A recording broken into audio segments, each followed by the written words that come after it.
Hello and assalamu alaikum my YouTube family. You are watching SLO based learning platform and I am your instructor Sidra here. Today we are here with another topic that is phrase. आज का हमारा topic, इसको start करने से पहले आप video को like कर दीजिएगा और चैनल को सब्सक्राइब कर दीजिएगा। ये वो बहुत इंपॉर्टेंट टॉपिक है जिसकी बहुत सारी रिक्वेस्ट आ रही थी। बहुत सारे स्टूडेंट्स कह रहे थे कि मैम ये टॉपिक भी अपलोड करें, इसके बारे में भी। बेसिकली एक सीरीज़ है जिसमें हमने फ्रेज़ को डिस्कस करना है, then will talk about clause और सेंटेंस को भी ऑलरेडी डिस्कस्ड, उसको हम पहले ही बात कर चुके हैं उस पर। तो फ्रेज़ क्या होता है बेसिकली, ग्रामर में इसका क्या इंपॉर्टेंट रोल है, इसको आज हम डिस्कस कर लेते हैं। सबसे पहले देख लेते हैं कि फ्रेज़ में क्या इंपॉर्टेंट चीज़ें हैं और इसकी प्रॉपर डेफिनेशन क्या है। कहते हैं कि फ्रेज़ में बेसिकली 3 इंपॉर्टेंट चीज़ें यानी फ्रेज़ की हैं। एक तो ये होता है कि phrase is basically a group of word, यानी फ्रेज़ क्या है आपके पास, फ्रेज़ आपके पास एक ग्रुप ऑफ वर्ड है, ठीक है। यानी जब वर्ड्स आपस में मिलते हैं तो वो क्या जनरेट करते हैं, फ्रेजेस। दूसरा ये है जी आपके पास कि गिव्स इनकम्प्लीट सेंस। दूसरा पॉइंट फ्रेज़ के बारे में ये है कि ये इनकम्प्लीट सेंस देता है, ये कभी भी आपको फुल फ्लैज सेंस नहीं देता। थर्ड जी इसका जो इससे रेलिवेंट पॉइंट है दैट इज़ कि doesn't have verb and subject. यानी जो हमारे पास फ्रेज़ है, फ्रेज़ ना ही इसकी सब्जेक्ट इसमें होता है और ना ही इसमें वर्ब होता है। तो फ्रेज़ आप कह लें कि ये जो word itself giving us a meaning, phrase mean रेज कर दें इसमें से क्या, सब्जेक्ट प्लस वर्ब, ठीक है। तो फ्रेज़ की आइडेंटिफिकेशन के लिए you need to know these 3 points कि एक तो ये ग्रुप ऑफ वर्ड है, दूसरा ये इनकम्प्लीट सेंस देता है, और तीसरा doesn't have verb and subject, यानी इसका सब्जेक्ट वर्ब कॉम्बिनेशन इसमें फ्रेज़ में नहीं होता। एक एग्जांपल दे लेते हैं and then we will be able to understand it.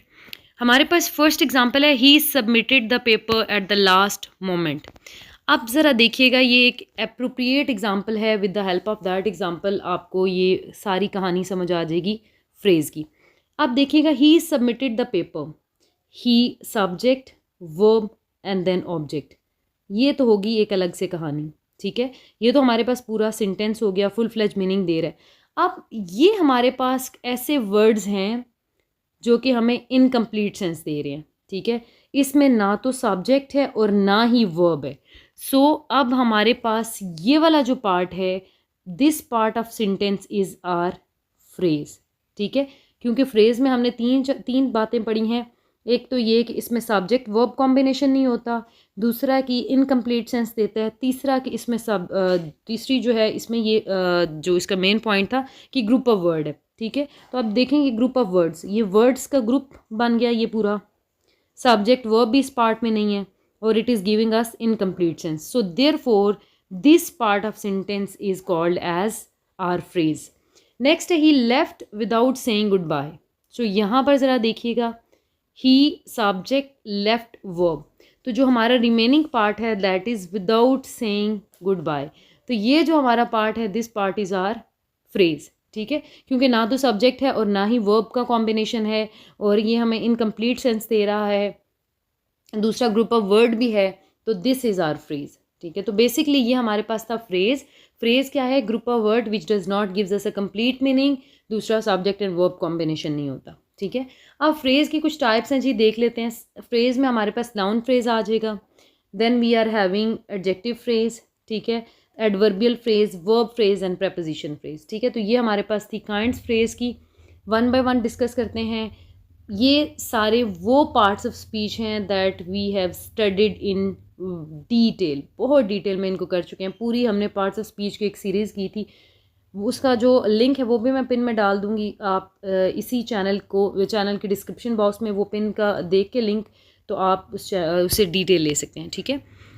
Let's talk about in detail. अब फिर डिटेल एक्सप्लेनेशन देख लेते हैं। सबसे पहले देखते हैं नाउन फ्रेज़। अच्छा, नाउन फ्रेज़ की फॉर्मेशन ये होती है कि नाउन फ्रेज़ में हेड रोल कौन प्ले करता है, हेड वर्ड होता है आपके पास नाउन, और उसके बाद इसके पास साथ अदर वर्ड्स होते हैं जो कि मॉडिफायर का काम करते हैं, ठीक है। यानी जब भी आपने नाउन फ्रेज आइडेंटिफाई करना है, आपने देखना है कि वहाँ पर हेड रोल कौन प्ले कर रहा होगा, कोई भी नाउन, ठीक है। लेट्स गेट एन एग्जाम्पल और फिर पता चलेगा। The curtain of this window is very attractive. In this sentence the curtain of this window, ये पार्ट सेंटेंस का this is our noun phrase. क्योंकि इसमें विंडो इज़ आर नाउन, और noun के साथ ये जो बाकी हमारे पास वर्ड्स यूज़ हो रहे हैं, ठीक है।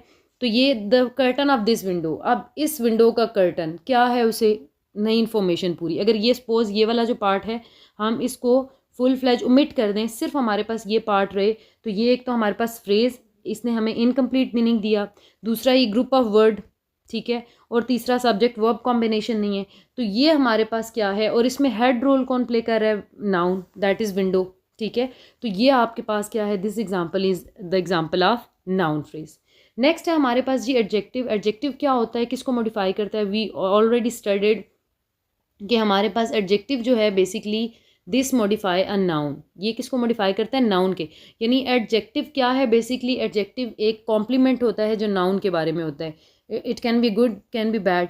तो हमारे पास एडजेक्टिव फ्रेज में ये कुछ होना है कि हमारे पास हेड रोल एडजेक्टिव प्ले कर रहा होगा, और ये मॉडिफाई किसको कर रहा होगा, नाउन को मॉडिफाई कर रहा होगा।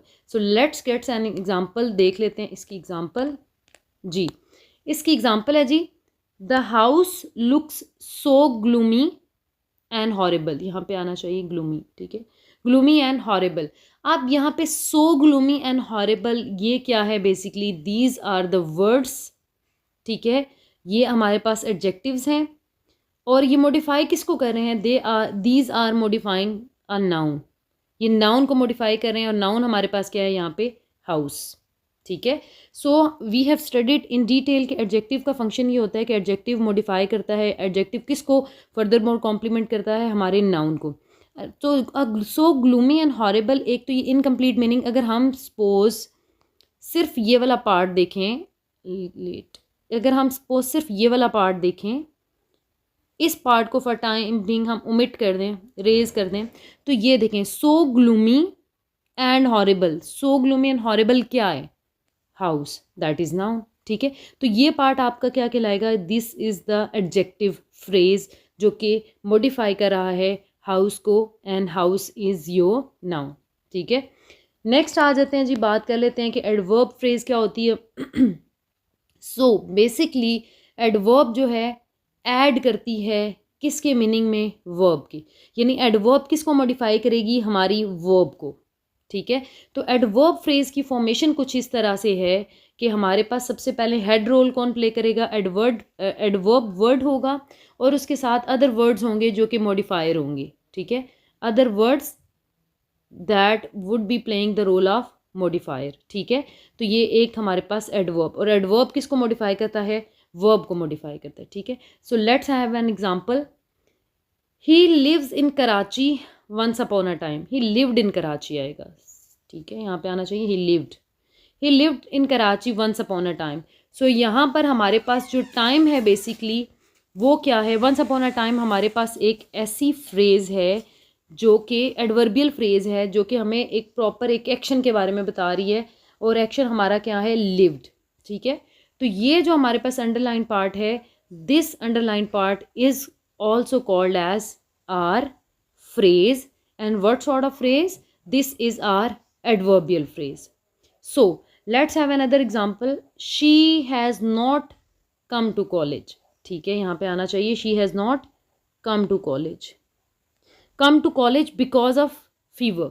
So अब हमारे पास यहाँ पर ये जो words हैं basically these words are the adverbial phrase, और यहाँ पर जो हमारे पास कम एक वर्ब है ये उसको मॉडिफाई कर रहे हैं, ठीक है। तो हेड रोल कौन प्ले कर रहे हैं, these words are playing because, ठीक है, बिकॉज हमारे पास एक एडवर्ब है, एडवर्ब ऑफ रीज़न, तो ये आपके पास एडवर्बियल फ्रेज है, और ये बता रही है कि वो कॉलेज क्यों नहीं आई, जस्ट बिकॉज ऑफ फीवर। तो ये थी एग्जाम्पल हमारे पास एडवर्बियल फ्रेज की। Now let's have another phrase, type of phrase, that is preposition. तो प्रेपोजिशन को भी हम बहुत डिटेल में डिस्कस कर चुके हैं जब हम पार्ट्स ऑफ स्पीच के बारे में पढ़े थे कि प्रेपोजिशन का बेसिक फंक्शन क्या होता है, कि preposition tells us about the position of our noun, हमारा जो नाउन होता है उसकी पोजीशन के बारे में डिटेल में हमें बता रहा होता है, यानी हमारा जो सब्जेक्ट वर्ब है दोनों को मज़ीद इनके बारे में इंफॉर्मेशन हमें कौन दे रहा होता है, प्रेपोजिशन दे रही होती है। और prepositional phrase is such a phrase, ठीक है, जो कि पोजीशन के बारे में बताती है। और यहाँ पर क्या होता है कि जो हेड रोल है वो कौन प्ले करेगा, हमारी प्रेपोजिशन, और इसके साथ अदर मॉडिफायर्स यानी दूसरे वर्ड्स होंगे, ठीक है, जो इसको मॉडिफाई कर रहे होंगे। तो लेट्स हैव एन एग्जांपल, देख लेते हैं, इसकी एग्जांपल देख लेते हैं। ओहो, अच्छा काम कब होगा हमसे, अभी हो गया। चलें, इसकी एग्जांपल देख लेते हैं। हमारे पास कहता है his pet dog was sleeping outside the house. तो जनाब ये है हमारे पास एग्जांपल, आउटसाइड द हाउस। तो ये है जी outside, inside, up, down, after, ये हमारे पास सारी प्रपोजिशंस होती हैं। तो आउटसाइड द हाउस ये हमारे पास क्या है, दिस इज प्रपोजिशन, ठीक है। जैसे शी इज लिविंग या she is studying in the room, तो अब इन द रूम हमारे पास क्या होगा, बेसिकली प्रपोजिशनल फ्रेज होगी, ठीक है, क्योंकि हेड वर्ड कौन है इसमें, प्रपोजिशन प्ले कर रही है। इसमें भी देखिएगा आउटसाइड, ठीक है। और ये आपके पास ये जो the and house, these are the words, ठीक है, अब मॉडिफायर हैं, अदर वर्ड्स हैं, और इसमें हेड रोल किसने प्ले किया, प्रपोजिशन ने। So let's have another example. Next कहते हैं जी, he himself washed the car after the long journey. अब ज़रा देखिएगा, ये यहाँ तक हमारे पास क्या है, ये एक अलग से चंक है, और ये देखें सब्जेक्ट भी है, वर्ब भी है, ठीक है, और ये ऑब्जेक्ट भी है, और ये हमें सारी डिटेल दे रहे हैं। ये तो हमारे पास कंप्लीट सेंटेंस है। अब इसी सेंटेंस का ये जो पार्ट है हमारे पास, आफ्टर द लॉन्ग जर्नी, अगर सपोज हम इस पार्ट को ओमिट कर देते हैं, टोटली गायब कर दो, सिरे से गायब कर दो, ये सिर्फ हमारे पास ये पार्ट रह जाए कि आफ्टर द लॉन्ग जर्नी, ठीक है। आफ्टर हमारे पास प्रपोजिशन है बाय द वे, ये हम इसके साथ मॉडिफायर्स हैं, अदर इसके जो वर्ड्स हैं। अब देखिए ज़रा, आफ्टर द लॉन्ग जर्नी, इसमें हम क्या करते हैं कि हमारे पास ये वाला पार्ट फुली ओमिट हो गया, अब ये वाला पार्ट हमारे पास रह गया, after the long journey. It is not giving us a complete sense, ना तो ये कंप्लीट सेंस दे रहा है, ना ही जनाब इसमें हमारे पास सब्जेक्ट वर्ब कॉम्बिनेशन है, और ये ऑब्वियसली ये है क्या, बेसिकली ये हमारे पास ग्रुप ऑफ वर्ड, यानी वो जो अब हम मैंशन हमारे पास तीन कह लें कि पॉइंट्स थे, उन सब इनको क्वालिफाई कर रहा है, देयर फोर, और इसमें हेड रोल प्ले कर रही है हमारी प्रपोजिशन, दैट इज़ आफ्टर। तो ये हमारे पास क्या है, this is our prepositional phrase, ठीक है जनाब। अब लास्ट में हमारे पास है वर्ब फ्रेज। तो वर्ब क्या है, verb is all about action, ठीक है।